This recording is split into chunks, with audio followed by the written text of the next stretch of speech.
Ave Maria. Aí o que é pescador? Ô G, isso é um pescador profissional aqui do Rio.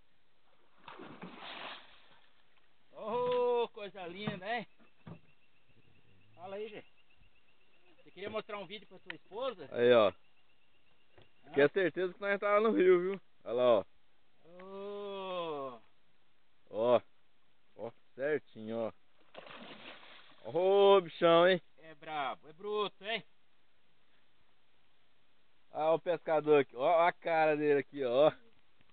Isso aqui é que conhece do rio. É uma maravilha. O Rio Novo. Dá uma olhada na água aí, ó.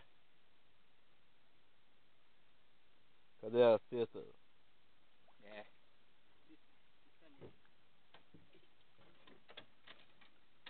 Ô, bicho bonito. Olha aí, ó. Ô, animalzinho. Banhou os caras. Viu? Coisa linda. Uhul! Coisa chique. Ele é foda. Dedê, Eu falei que essa vara aqui, ela é... você acha de eu pegar por trás aqui?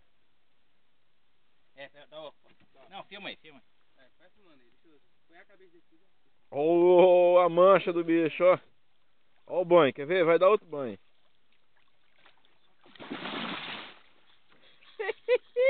bravo, hein?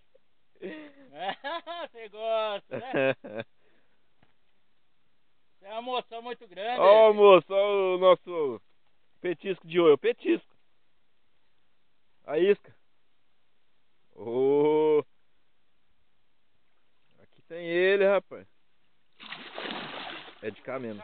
É de cá mesmo. Hã? É de cá mesmo. Dá pra filmar. Desliga a máquina e faz outro vídeo. Filmando já. Fazer outro vídeo. Desliga isso aí.